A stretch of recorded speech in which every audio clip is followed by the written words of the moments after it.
Bonjour à tous, alors nouvelle vidéo de cette série où je vous explique comment créer un site web de A à Z. Donc dans la vidéo précédente, on a créé des animations pour notre site. Et aujourd'hui, je voudrais vous montrer comment gérer le responsive. Le responsive, c'est tout simplement pour que votre site puisse s'afficher sur toutes les tailles d'écran. C'est quelque chose qui est hyper important parce qu'aujourd'hui, vous avez quelque chose comme la moitié de vos visiteurs qui vont venir d'appareils mobiles, donc téléphone ou tablette. Donc il faut que votre site s'affiche correctement pour ces visiteurs-là. Alors, comment on va faire pour ça? Donc, dans notre interface Breakdance, vous allez pouvoir cliquer sur le petit icône ici en haut. Et vous allez voir que vous avez plusieurs tailles qui vont s'afficher. Et en fait, ce qu'on va faire, c'est qu'on va tout simplement regarder, un par un, à chaque taille d'écran, comment notre site s'affiche. Vous voyez déjà que là, il y a un petit problème avec le header. Moi, ça ne me convient pas tout à fait de l'afficher comme ça. Donc pour chaque taille d'écran, en fait, vous pouvez voir un peu la manière dont votre site s'affiche. En l'occurrence, ici, vu qu'on a utilisé des sections Breakdance qui étaient déjà toutes faites, la plupart vont déjà s'afficher correctement. Vous voyez ici, il n'y a pas trop de problèmes. Là, éventuellement, il faudra améliorer un peu les choses. Mais la plupart vont s'afficher correctement parce que c'est des sections déjà toutes faites. Mais si vous faites vos sections vous-même, vous allez devoir le faire à la main. Donc, ici, on va commencer par le menu principal, parce que je trouve qu'il y a un problème, il ne s'affiche pas bien. Donc, on va cliquer ici sur Edit Header Principal, et on va revenir vers notre interface pour modifier notre menu. Et donc là, ce qu'on va faire, on va regarder une par une les tailles d'écran, et à chaque fois, on va voir si ça va ou pas. Donc là, en tablette, ça va. Tablette portrait, déjà, moi, ça me va pas. J'ai pas envie que mon menu s'affiche comme ça. Je sais pas vous, moi, j'aime pas trop. Je trouve ça un peu bizarre. Je préférerais que mon menu s'affiche comme avec un petit menu hamburger en haut. Et voilà. Donc, comment faire Toc, toc, toc. Donc, dans Layer Builder, on va aller dans Layout. Et là, Stack Vertically, on va choisir Never. Voilà, donc là, ça veut dire que mon menu ne va jamais se mettre de manière verticale. Donc évidemment, maintenant, une fois qu'on a fait ça, c'est bien gentil, mais on va avoir un petit problème, parce que ça ne rentre plus sur notre page. Donc ce qu'on va faire ici, c'est qu'on va aller prendre notre menu, et on va aller dans Mobile Menu ici, et on va mettre Show at Tablette Portrait. Donc là, mon menu mobile, donc mon menu hamburger va s'afficher en mode tablette. Petit problème, on ne voit rien ici parce que la couleur n'est pas la bonne, donc je vais juste changer. Pardon, c'est pas ça, je vais juste changer la couleur de l'icône. Du toggle, voilà.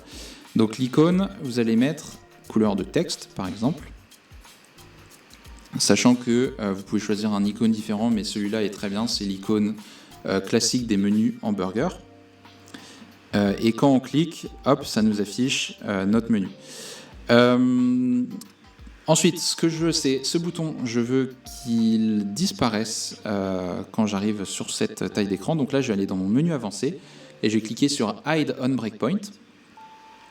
Et là, je vais dire, en fait, dès que j'arrive en portrait, je veux que toi, tu sois masqué. Là, dans mon builder, je vais le voir grisé, comme ça. Si vous voulez le cacher, vous pouvez cliquer ici, In Preview Builder, le cacher. Voilà, comme ça, on voit la version réelle. OK ?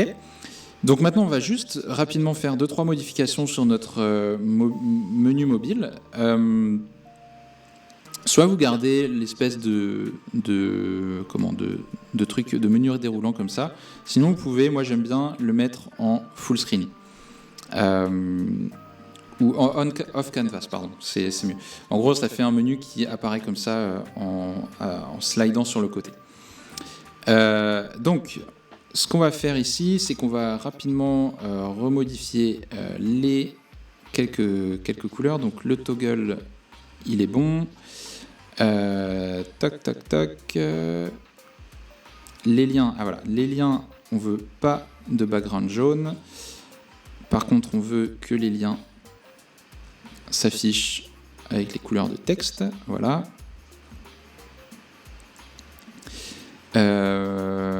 Voilà. Et le off canvas, on veut que ça vienne de la droite. Et moi, j'aime bien quand ça prend toute la taille de l'écran. Alors, ça peut paraître peut-être un peu bizarre sur tablette. Donc, peut-être sur tablette, on va pas mettre ça. Voilà, sur tablette, on va laisser comme ça. Par contre,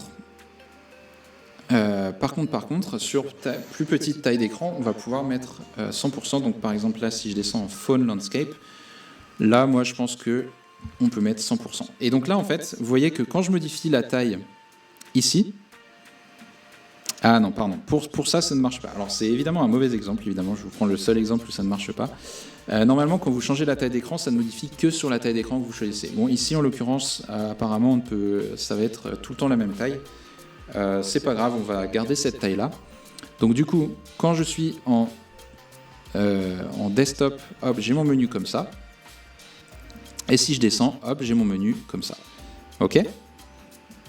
Voilà, donc sur mobile, c'est pas mal. Voilà. Voilà, donc on va sauvegarder notre élément et on va retourner sur notre page d'accueil. Hop. Et donc maintenant, notre page d'accueil. Hop, je sais pas c'est quoi ce message d'erreur. Donc sur notre page d'accueil, maintenant, on va regarder un peu les différentes tailles d'écran, comment ça s'affiche. Donc tablette, ok, tout va bien. Portrait, ok, tout va bien, c'est beaucoup mieux déjà, vous voyez. Donc on a notre menu qui s'affiche comme ça.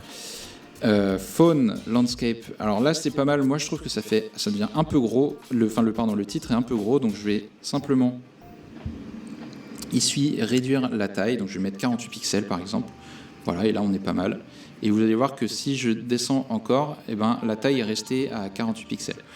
En fait, quand vous faites une modification, ça va faire la modification sur toutes les tailles d'écran en dessous de la taille sur laquelle vous avez fait votre modification. Donc là, 48 pixels. Là, si je repasse en portrait, je repasse à la taille de base qui est, je crois, 64 pixels. Okay, et donc là, je pourrais faire même encore plus petit. Bon, peut-être pas si petit, mais 40 pixels peut-être. Voilà. Et voilà, donc c'est comme ça qu'on va gérer le responsive sur notre site web. Donc, hop, voilà. Ici, tout va bien. Ici, tout va bien. En fait, vous voyez, c'est rien de compliqué, c'est juste, pour chaque taille d'écran, eh ben, on va redesigner, entre guillemets, notre site, s'il y a besoin. Voilà, sachant que dans beaucoup de cas, il n'y aura pas besoin de faire grand-chose. Donc voilà, après, vous pouvez évidemment faire des choses totalement différentes, s'il y a besoin. Ici, en vrai, il faudrait que je passe un peu plus de temps pour améliorer tout ça, mais je pense que vous avez compris l'idée. Je vous laisse explorer un peu ce que vous pouvez faire, mais vraiment dans l'idée c'est exactement pareil que ce qu'on a fait jusqu'à présent. Vous allez simplement modifier l'apparence de votre site sur chacune des tailles d'écran.